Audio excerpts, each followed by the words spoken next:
Hey guys, and welcome back to another YouTube video. In this video I'll be going through the Richmond versus Gold Coast game and what a game it was. Obviously I'd picked Richmond and Richmond ended up losing. I forgot exactly what I tipped Richmond by, but I think I tipped them in a close game and they lost. So yeah, I think the two games that I said were pretty much definite picks. Two out of the three games that were definite picks have actually been losses. So the ones that I'd skipped over, saying that they were going to be easy games to pick, actually turned out to be the opposite of what I tipped. So that just shows you how tipping can go, even in like certain scenarios, etc. And even the Freo North Melbourne game, which we'll get to, it was actually close until about halfway to 3/4 of the way through the first quarter. I think Freo were even leading at one point. So yeah, just this game was a pretty damn good game, and so it ended up being a 1-point win pretty much on the siren for Gold Coast. And my players ended up playing pretty well, but yeah, just missing, not going Parker or not going for the likes of, who was it? Going Garner a couple weeks ago or whatever, and not going ROWBOTTOM, stuffed up my forward line, and then not going for Prasparkas last week or this week over and going for Parker in that West Coast matchup screwed up that because I just lost points there. I lost like 35 points there, so I've ended up probably losing somewhere close to what did ROWBOTTOM go 19 points above in this week. Oh, sorry. 16 points above Garner, and then the week before she went somewhere like 60. So I've lost 70. I've lost probably 100 points in the last 2 weeks, just the midfield trades, and then also wait for trying to go the cash in there, and that burnt me 30 points. So I probably ended up burning somewhere close to about 250, 300 points just in the last 2 or so weeks, just from wrong trades. It's just really funny, and yeah, something to learn from, I guess. Not going the top dog continually sort of has burnt me a little bit. But anyway, before we get into the video, I guess, well, I've done that already, so might as well jump in. So as you can see here, Dempsey was actually the surprise packet, and it seems like this is glitched again, so that's sort of annoying. Let me just change this around a little bit. Let me just see, you might get the recording studio again, and hopefully that's, yes, that is updated, so you can actually see this stuff. I don't know why my thing glitches out, but hopefully I can find a way to fix that. Dempsey 114, 24, 5 and 9, she did really, really well. Conti as well, 80, but if we look at the stats, I'm pretty sure Conti got off to a decent start. 66 at 3/4 time isn't the worst, and then just decided to not turn up for the last quarter, which is a surprise packet there. And yeah, just sort of looking at my Twitter, just seeing right now that the Ben McKay compensation pick has been handed out, and people on Twitter responding to my tweets about it, with the AFL just not, they have the wrong way of formulating the way for compensation picks. It's not going to work the way that they have it based on percentiles, especially with new CBA agreements, CBA deals in place, which sort of distorts it. Percentiles never work with stuff like that. When you have when you increase by a percentile, percentages, to work off a percentile and not off another metric, it can lead to distortions, and we've seen it right now with this year with compensation picks, and that is the reason why.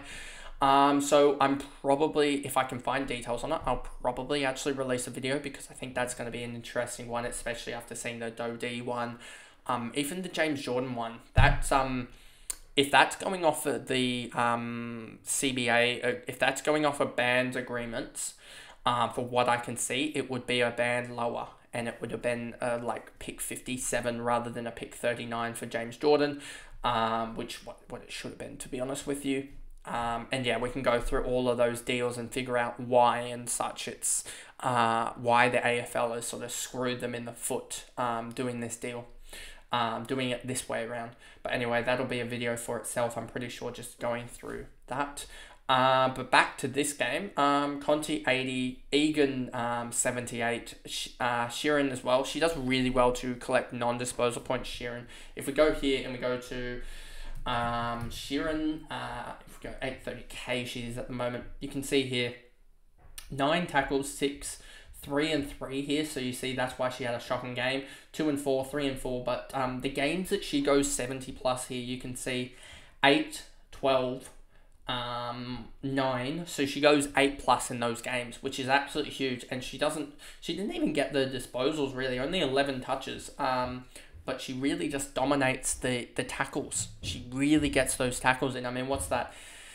8, 14, 17, 20, 26, 32 tackles in 6 games or whatever. So that's what, over 5 a game. That's 22-ish points a game, I would say, which is a really good high number for her.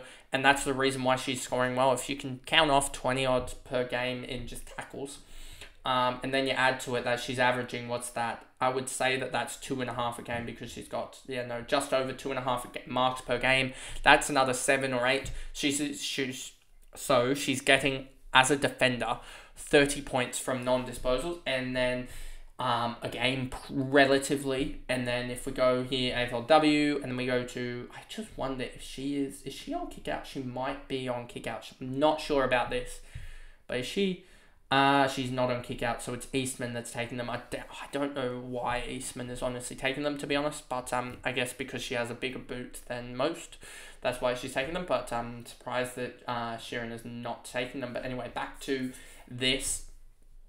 Brennan 57, so her 95 2 weeks ago, I think, has shot some people in the foot, because they went for her, and now it's starting to roll back, not in their favor, because she's rolling back to that 55 forward that she is. And at least that's one red flag that I definitely didn't go for, so at least I'm not on 100% fail record.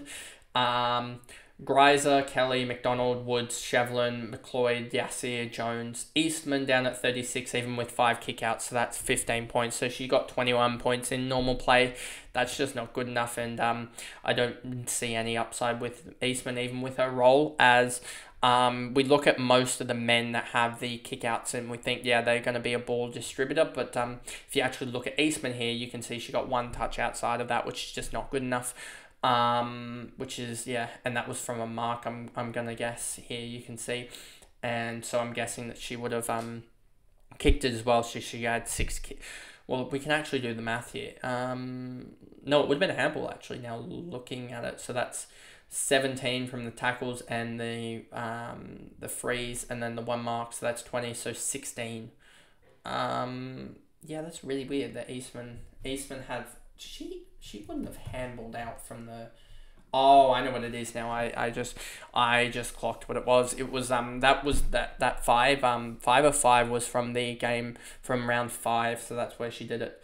I don't know the exact numbers of kickouts, but if we look at that 5, if we look at the 5 of 5 in the last game, she had 3 outside of that. And if we look at the game here, Gold Coast had 6 kickouts, and the previous game there was 7, so I'm guessing she might have had 3 kickouts where she used it. So yeah, that's a weird one. Just not getting the ball, and that's just not good enough. 3 disposals or 4 disposals outside of kickouts is not good enough for a distributing defender. And then that's pretty much it for Richmond. Then we go quickly over to Gold Coast, and it's just the Charlie ROWBOTTOM show. Simple as that. Let me actually show you her stats. 31 to 13. Free kick differential, negligent, and then 133 fancy points. With it again, with the 99, I don't know if people follow me on Twitter, but at least I posted about it, saying that she's done it again for the 2nd straight week, 99, and in the men's game especially, it kills when someone goes 99, and then you look at here, and she went 1 in the last quarter. She was on 98 at 3/4 time. 1 point last quarter. That might be, let's actually look at it. 1, 2 players, 3, 4, 5. She was the 6th worst fantasy player on the ground in the last quarter. And there was a person who went -1 as well. And there was 2 on either side that went 0s. So yeah, I don't know what happened, and it really sucks, because you can just see that split, and you're just like, this is so good for a last quarter. If she was ahead of ROWBOTTOM as well, I'm pretty sure. ROWBOTTOM was on 97, she was on 98, so she was leading the game at 3/4 time for fancy output, and then just stopped. And look at single as well. She was on 48 at halftime. Stopped. Did we had someone else, I believe. Did we have anyone else in this game? I don't think we did at the time. So yeah, just nothing out of those two, and it really, really did suck.